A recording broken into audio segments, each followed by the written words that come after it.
नमस्कार, स्वागत है आप सभी का। मैं हूं आपके साथ कुमार कुणाल धीरज और आप देख रहे हैं लोकतंत्र। आज लोकतंत्र में बात पेपर लीक की, उस पर छिड़े सियासी घमासान की। यूके SSSC की स्नातक स्तरीय परीक्षा के पेपर लीक मामले में युवाओं का विरोध लगातार जारी है। बुध पार्क में आमरण अनशन पर डटे उत्तराखंड स्वाभिमान मोर्चा के प्रदेश उपाध्यक्ष भूपेंद्र कोरंगा से सीएम पुष्कर सिंह धामी ने फोन पर 1 मिनट 48 सेकंड के आसपास बात की।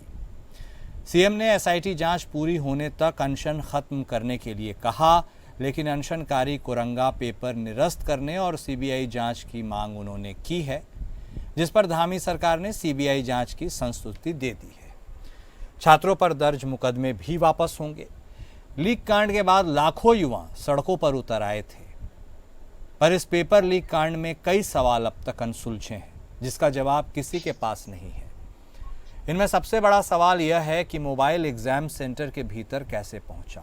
आयोग का दावा था कि परीक्षा केंद्रों पर अभ्यर्थियों की कड़ी तलाशी हो रही थी। नियम स्पष्ट थे। एडमिट कार्ड, पेन, पैसे और गाड़ी की चाबी के अलावा कुछ भी अंदर नहीं ले जाने दिया जाएगा। अंगूठी और चेन तक बाहर रखवाई जा रही थी। फिर भी हरिद्वार के बहादुरपुर जट गांव स्थित आदर्श बाल सदन इंटर कॉलेज से पेपर मोबाइल के जरिए बाहर भेजा गया। सबसे बड़ा सवाल यही है, जब इतनी सख्ती थी तो मोबाइल सेंटर के भीतर कैसे पहुंच गया। इसको लेकर राहुल गांधी ने भी राज्य की धामी सरकार को निशाने पर लिया।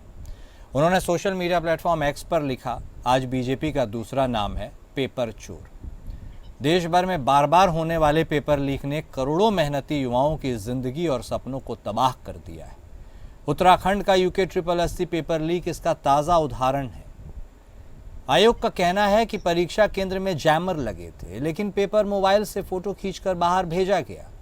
यानी या तो जैमर चालू ही नहीं थे या फिर जानबूझकर उन्हें कमजोर कर दिया गया। क्या केवल आरोपी खालिद के पास ही मोबाइल था या और भी लोग सेंटर के अंदर फोन लेकर आए थे? इन सवालों का जवाब आज तक नहीं मिला है। सेंटर ड्यूटी पर तैनात दारोगा रोहित कुमार और सिपाही ब्रह्मदत्त जोशी को निलंबित कर दिया गया है, लेकिन असली राज अब भी बरकरार है। उत्तराखंड सरकार ने पेपर लीक केस की जांच के लिए एसआईटी बनाई, लेकिन युवाओं का कहना है कि एसआईटी का रिकॉर्ड भरोसेमंद नहीं है।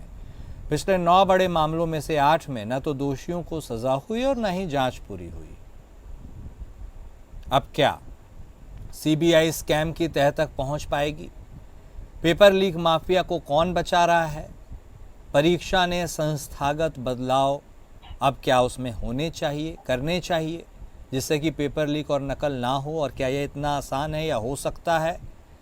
तमाम सवालों पर आज हम चर्चा करेंगे और जवाब लेने की कोशिश भी करेंगे। हालांकि उत्तराखंड के मुख्यमंत्री पुष्कर सिंह धामी ने सीबीआई जांच के आदेश दे दिए हैं, तो अब यह मामला सीबीआई के पास चला जाएगा और उसके बाद सीबीआई अपने दृष्टिकोण से चीज़ों को संभालेगी, जांच करेगी, जांच होती रहेगी। लेकिन मूल सवाल यह कि हर बार बड़े बड़े दावे करने के बावजूद पेपर लीक की घटनाएं हो रही हैं, उन्हें रोकने की बात कहने के बावजूद पेपर लीक हो रहा है। ऐसे में क्या गारंटी इस बात की है कि एक और पेपर लीक नहीं होगा? और इस बात की गारंटी आखिर कौन देगा? यही सवाल है। चलिए चर्चा की हम शुरुआत करते हैं। हमारे साथ हमारे खास मेहमान जुड़ चुके हैं। हमारे साथ भारतीय जनता पार्टी के तरफ से बतौर प्रवक्ता कमलेश रमन जी जुड़ गई हैं। हमारे साथ कांग्रेस पार्टी के तरफ से बतौर प्रवक्ता डॉक्टर प्रतिमा सिंह जी भी जुड़ गई हैं। हमारे साथ बतौर स्टूडेंट लीडर पारस गोयल जी भी जुड़ गए हैं। आप सभी खास मेहमान का स्वागत है। बात परीक्षाओं से जुड़ी है, छात्रों से जुड़ी है, उनकी भविष्य से जुड़ी हुई है। इसलिए गोयल साहब, शुरुआत आप ही के साथ करते हैं। एक छात्र को कैसा अनुभव होता है जब एक पेपर लीक हो जाता है और उसके मेहनत पर पानी फिर जाता है? सवाल यह नहीं है। सवाल यह है कि जब उसके बाद इसके ऊपर राजनीति होती है और निष्कर्ष 0 निकलता है, तब कितनी तकलीफ होती है, फिर क्या होता है? गोयल साहब, सीबीआई जांच के आदेश तो दे दिए गए हैं, आपके हिसाब से न्याय संगत कार्रवाई हुई? क्या होना चाहिए था, क्या कुछ अधूरा रह गया, बताइए।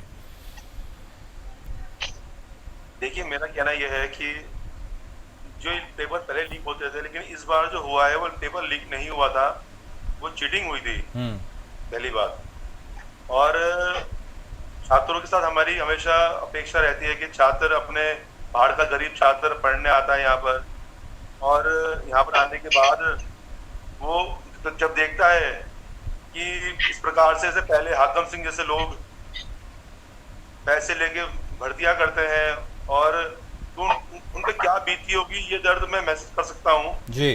क्योंकि मैं कॉलेज में 2008 से था और मैंने बहुत करीब से उन बच्चों को देखा है जिनको मात्र 2000 रुपये मिलते थे घर से, इसमें वो कमरे का किराया भी, खाना भी, कोचिंग सब करते थे। परंतु आज के समय में दुख इस बात का हो रहा है कि हमारे जो छात्र है वे ये देख नहीं पा रहे कि उनको लेकर लोग राजनीति भी कर रहे हैं जी। तो मैं यही कहना चाहूंगा कि छात्रों को देखना चाहिए पहली बात तो कि जो पहले हुआ, मैं मानता हूं पेपर लीक हुए, हाकम सिंह जैसे लोग जिन्होंने ऐसे काम किए हैं आज वो सलाखों के पीछे हैं, परंतु जो इस बार था मामला, वो इस बार मैं आपको बता दूं पेपर लीक नहीं हुआ है, चीटिंग हुई है। परंतु कुछ लोगों ने अपनी राजनीति चमकाने के लिए बच्चों का इस्तेमाल किया है और उन बच्चों को इस्तेमाल करके अपनी राजनीतिक रोटियां सेकी हैं, केवल इतना हुआ है सिर्फ। ठीक। बुद्ध पार्क में भी जो हुआ, आमरण अनशन कर रहे लोगों के साथ, वो सारी बातें वो सब अभी अपनी जगह रहेंगी, लेकिन चूंकि छात्रों के डायरेक्ट हित की बात कर रहे हैं इसीलिए आते हैं प्रतिमा जी आपके पास। एक बार ओपनिंग कमेंट इस पूरे विषय पर कमलेश जी आपसे भी ले लेते हैं। कमलेश जी, बात बहुत संजीदा है और उससे ज़्यादा तकलीफदेह बात है कि हर बार ये बात करनी पड़ती है, हर बार आश्वासन होता है, भरोसा दिलाया जाता है, नए वादे दावे, नतीजा सिफर। क्या गारंटी कि इस बार के बाद ऐसा नहीं होगा, और फिर हुआ तो कौन जिम्मेदारी लेगा? कमलेश जी। सही कहा कुणाल जी, गारंटी तो हमारी भी नहीं है, हम यहाँ बैठे हैं इस वक्त। एक अंदर दिमाग में किसी के क्या चल रहा है ये तो किसी को भी नहीं पता कि पल के बाद वो क्या कहने वाला है और क्या करने वाला है और हमारे साथ जीवन में क्या होने वाला है।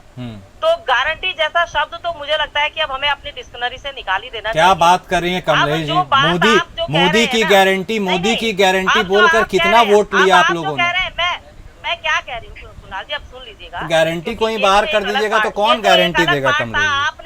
आपने कहा मोदी की गारंटी नहीं कहा, आपने कहा परीक्षा में दोबारा इस तरह की नकल ना हो, इसकी क्या गारंटी? मैंने सिर्फ उस परिप्रेक्ष्य में कहा कि गारंटी तो हम लोगों की भी नहीं है कि हमारे दिमाग से पल में या जुबान से पल में क्या होने वाला और क्या निकलने वाला है।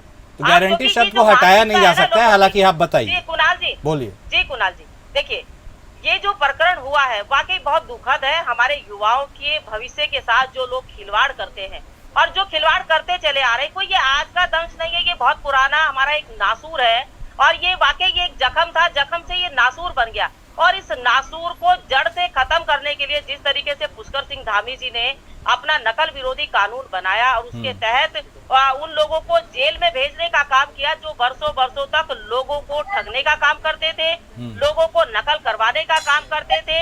यहाँ पर जो एक गरीब बच्चा है वो नहीं पहुंच पाता था IAS PCS की परीक्षा के बाद पास होकर के एक अधिकारी के रूप में, लेकिन एक जो धनाढ़ परिवार से आता था वो पहुंच जाता था। लेकिन आज आपने देखा होगा कि आज जब हमारी परीक्षाएं पारदर्शिता से हो रही है तो हमारा वो परिवार का बच्चा जो निर्धन है, जो गरीब बच्चा है, जो पहाड़ों से आ रहा है, वो अधिकारी के रूप में कहीं ना कहीं वो कर्मचारी के रूप में विभागों में नियुक्ति प्राप्त कर रहा है। ये आपने देखा होगा इन सालों में पुष्कर सिंह धामी जी के नेतृत्व में।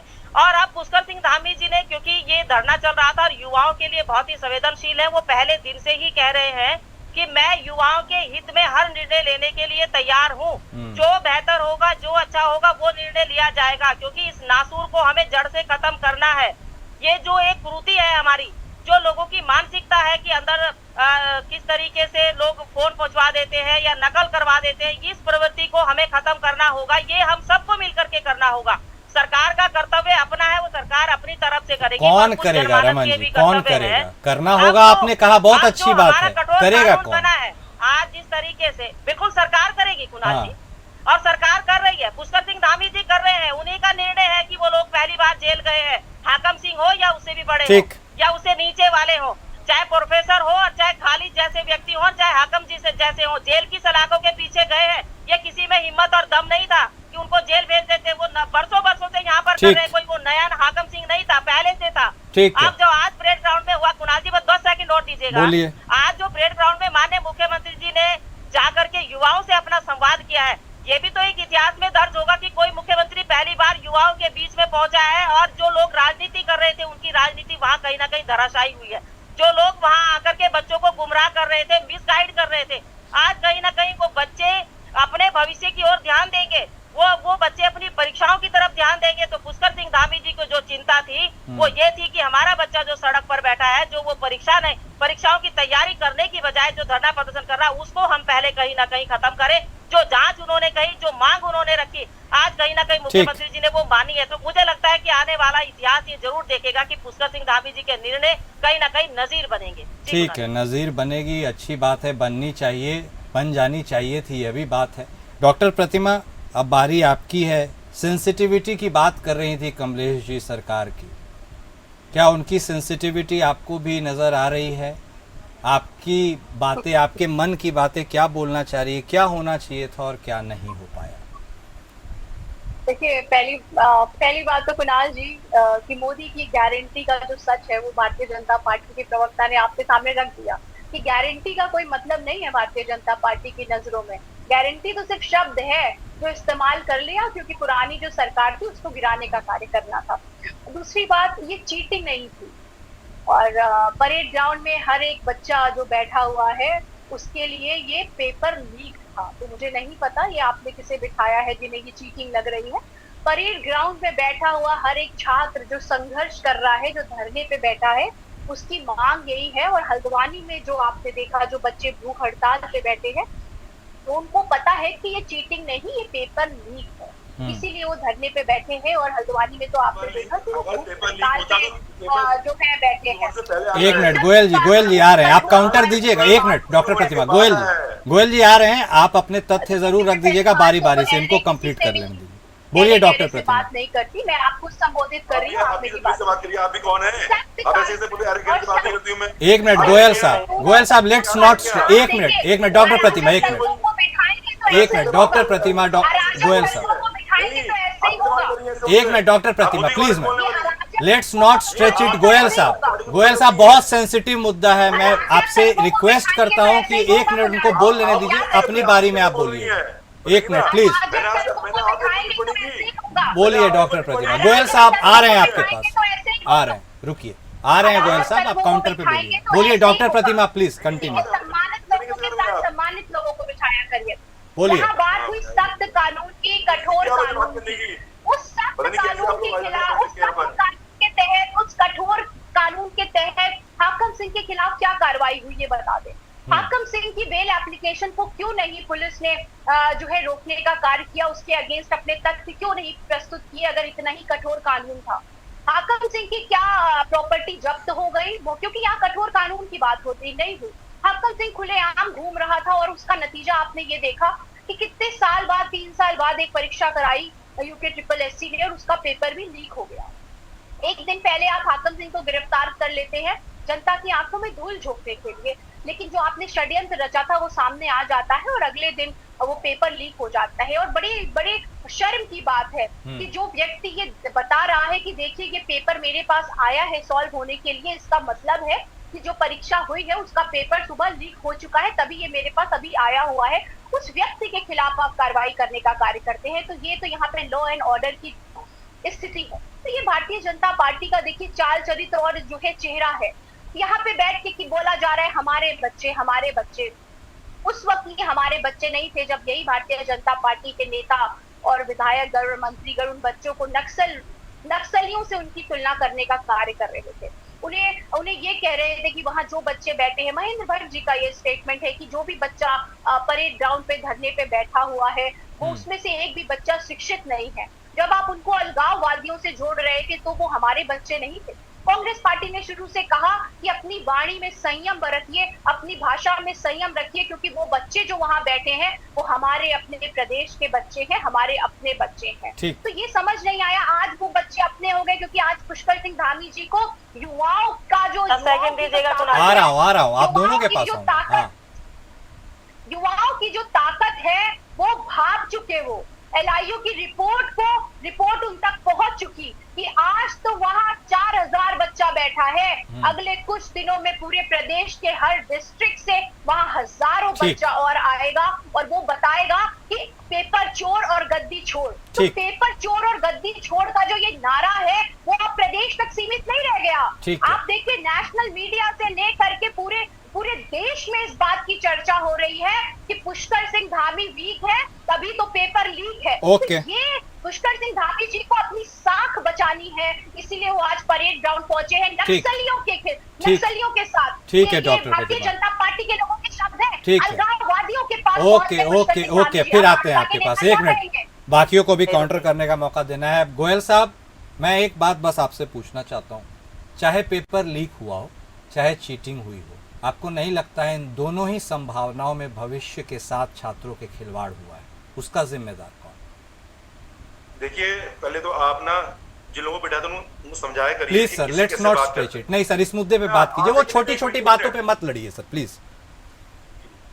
और दूसरी बात यह है कि हम मानते हैं कि युवाओं का दर्द क्या है, वहां बच्चा बैठा है, उस परेशानी को हम मानते हैं, परंतु ये लोग जिनका कोई मतलब नहीं है उस आंदोलन से, वो लोग आगे हमें ज्ञान दे रहे हैं। पहले तो वो ज्ञान बंद करें, पहली बात। दूसरी बात, जो छात्र है उसको ये बात लिखना बहुत जरूरी है कि वहां पेपर लीक नहीं हुआ है, वो चीटिंग हुई है। अगर केवल राम खंडवाल उस आंदोलन को लीड करता, हमें कोई आपत्ति नहीं है, हम भी वहां जाके खड़े होते हैं, हम भी एबीवीपी से आते हैं। परंतु वहां पर बॉबी पवार, त्रिभुवन चौहान जो चुनाव लड़े लोग हैं, वो आगे पॉलिटिक्स कर रहे हैं। हमें तो किस बात का है? हमने भी मुख्यमंत्री से वार्ता की, हम मिलने गए, उन्होंने यही कहा कि मैं 1 मिनट में 2 मिनट में सारे काम कर दूंगा, परंतु ये जो लोग पॉलिटिक्स कर रहे हैं इनके कहने में नहीं करूंगा। गोयल साहब, लेकिन आपको लगता है ना अब तो इसकी जरूरत नहीं, तो सीबीआई जांच के आदेश हो गए हैं, अब यदि चीटिंग हुआ हो, लीक हुई हो, चीजें सामने आ जाएंगी। बिल्कुल जाहिर सी बात है। हाँ सही बात है। हाँ ठीक है। तो कमलेश रमन जी, अब आप 10 सेकेंड मांग रही थी, आप 20 सेकेंड लीजिए, 30 सेकेंड लीजिए, लेकिन इस बात के बारे में जरूर गौर फरमाइएगा और सोचिएगा कि जो कानून आपने बनाया है उसको ताकत भी आप ही को देना है मैडम। जब तक ताकत नहीं दीजिएगा उस कानून का प्रभाव नहीं होगा, आप ये बेहतर जानती हैं। बोलिए। बिल्कुल कुणाल जी, मैं आपकी सारी बातों से एग्री करती हूँ, क्योंकि युवाओं के हित में जो बेहतर होगा वो पुष्कर सिंह धामी जी की सरकार करेगी और सांस को आंच नहीं होती है। मुझे लगता है कि जिस तरीके से आज मुख्यमंत्री जी ने परेड ग्राउंड में जाकर के बच्चों को संबोधित करने का काम किया है और कठोर कानून के तहत जो लोग जेल गए हैं, ये पहली बार हुआ है, इतिहास में उठा के देख लीजिएगा किसी भी परीक्षा में। देखिए, आज हमारे पास टेक्नोलॉजी इतनी अच्छी है, हमारा मोबाइल है, सोशल मीडिया है, तमाम चीजें हैं, 1 सेकंड में कोई चीज कहाँ के कहाँ पूरे देश के अंदर पहुंच जाती है। और आज से अगर मैं 10 साल पहले की अगर मैं बात करूं तो ऐसा तो नहीं कि चीटिंग नहीं होती थी, होती थी, वो साल के बाद पता चलती थी, 1 महीने के बाद पता चलती थी, तब अखबार में छपता था फलानी परीक्षा में ये हो गया, ये घोटाले हो गए। एक विधानसभा से 172 लोग लग जाते हैं विधानसभा सचिवालय के अंदर, कोई कुछ नहीं बोलता है। सीबीआई की जांच तब भी मांग की जाती थी, कोई सीबीआई की जांच नहीं करवाता है। हर विभाग में कहीं ना कहीं जहां पर हमारे बच्चे लगते हैं वहां पर घोटाला होता है और लोग लगते हैं वहां पर। वो नासूर जो इतने दिनों से चला आ रहा था उसको खत्म किया है पुष्कर सिंह धामी जी की सरकार ने। और अब नक्सलवाद पर अभी हमारी प्रवक्ता जी कह रही थी कांग्रेस की कि नक्सलवाद के ऊपर जो है भाजपा के लोग, अरे भाई जितने राजनीतिक दल उस धरने पर गए थे सबने बच्चों को भड़काने का काम किया, सबने वहाँ कहीं ना कहीं नेपाल से तुलना करने की काम करी, वहाँ हिंसा भड़काने जैसी बात करी, वहाँ नक्सलवाद की बात करी। जब वहाँ राजनीतिक दल, देखिए अभी मैं गोयल जी की बात से इसलिए थोड़ा सा इत्तेफाक रखती हूँ, अगर वो धरना केवल राम खंडवाल का होता, ओनली युवाओं का होता, तो मुझे लगता है हर पेरेंट्स, हर माता पिता वहाँ नजर आता। लेकिन जब उस धरने के अंदर कांग्रेस भी पहुंच जाती है, यूकेडी भी पहुंच जाती है, वाम दल भी पहुंच जाता है, कम्युनिस्ट भी पहुंच जाता है, तो ये युवाओं का धरना नहीं, ये तो राजनीतिक अखाड़ा बन गया, मंच बन गया गला साफ करने का। उन लोगों ने गला साफ किया और सरकार को कोसने का काम किया। आज मुख्यमंत्री जी का जो निर्णय है पूरे प्रदेश के युवाओं को, जो युवाओं ने उन्हें सराहने का काम किया है, उन प्रदर्शन में बैठे लोगों ने उन्हें सराहने का काम किया। मैं समझ गया आपकी बात कमलेश जी, ठीक है। इसका मतलब 2 सेकंड और दीजिएगा, जल्दी पुष्कर सिंह धामी जी ने तो ये नकल विरोधी कानून बनाया है। आप देखिएगा कुणाल जी, जो लोग जेल जा रहे हैं या जो लोग संलिप्त है, जब ये एसआईटी या सीबीआई की जब हमारी जांच सामने आएगी तो कहां तक तार जुड़े मिलेंगे, वो सब जेल की सलाखों के पीछे। ठीक है कमलेश जी, मैं जहां तक आपकी बात समझ पाए, प्रतिमा जी ओवर टू यू। वो यह कहना चाह रही हैं कि हर एक मुद्दे का और इस मुद्दे का भी राजनीतिकरण आप लोगों ने कर दिया, जो नहीं होना चाहिए था। बोलिए। देखिए, कांग्रेस तो उस धरने में जा ही नहीं रही थी, इसी वजह से नहीं जा रहे थे। हम छात्रों को समर्थन देना चाहते थे, इसीलिए हमने अलग से अपना धरना प्रदर्शन उस मुद्दे को लेके किया और सीबीआई जांच की मांग लेकर के आदरणीय प्रदेश अध्यक्ष करण मारा जी ने धरना दिया। और 3 तारीख को हमारा सीएम आवास कूच का भी कार्यक्रम था, जो कि सबके समक्ष हुआ है, क्योंकि उसी धरना स्थल से करण मारा जी ने इस कार्यक्रम की घोषणा की थी। लेकिन ये मुद्दा प्रदेश के युवाओं के हित का था, इसीलिए हमें वहां पे जाना पड़ा। हमें कोई राजनीतिक रोटियां नहीं सेकनी है। हमारी पार्टी इस देश की सबसे पुरानी पार्टी है। आज जो हम और आप आजाद बैठे हैं, हमारी पार्टी की देन है। और एक बात और मैं बोलना चाहूंगी कि देखिए, भड़काने कौन गया था वहां, किसने उन्हें नक्सलियों से जोड़ा, किसने क्या किया, ये पूरा प्रदेश, अब तो पूरा देश जानता है कि भाजपा के नेताओं ने उनकी तुलना किससे नहीं की। और दूसरी बात देखिए, यहाँ पे बैठे हुए भारतीय जनता पार्टी के प्रवक्ता हो या एबीवीपी के छात्र नेता हो, इन लोगों को आपने देखा कि वहां पे कई भाषण हुए, उससे बड़ी दिक्कत हुई। इन्हें आजादी शब्द से बड़ी दिक्कत होती है। जब लोगों ने कहा कि हमें चाहिए आजादी भ्रष्टाचार से, हमें चाहिए आजादी पेपर लीक से, तो इन्होंने उस आजादी को अलगाववाद से जोड़ दिया। उन्होंने उसकी तुलना जो है जेएनयू से कर दी। अरे भैया, जेएनयू की तुलना तो आप कर ही नहीं सकते, क्योंकि जेएनयू तो साइंटिस्ट बनाता है। जेएनयू तो इस देश में बुद्धिजीवी जो है उनको उत्पन्न करने का कार्य करता है। और किस बात से चिढ़ है आपको? आजादी से इतनी चिढ़ है? ये वही आजादी है जिसका दम भर के हमारे स्वतंत्रता सेनानी अंग्रेजों से लड़े थे और आज हम और आप आजाद हैं। तो इस आजादी से जो चिढ़ होती है ना, वो ऐसे ही संगठन को हो सकती है जिन्होंने 52 सालों से अपने मुख्यालय में इस देश का झंडा नहीं फहराया, जो सावरकर को पूजने का काम करते हैं, जो जेल से बैठ समय कम है, 10 सेकंड कंक्लूड प्रतिमा जी।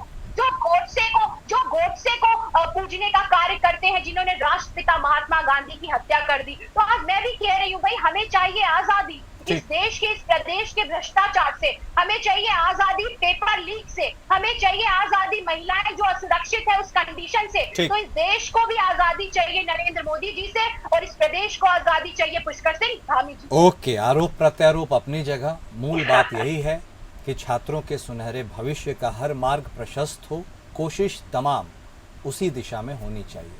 और हम उम्मीद करते हैं कि भविष्य में ऐसी घटनाएं ना हो, जिससे हमें इन सारे मुद्दों पर जिक्र ही ना करना पड़े।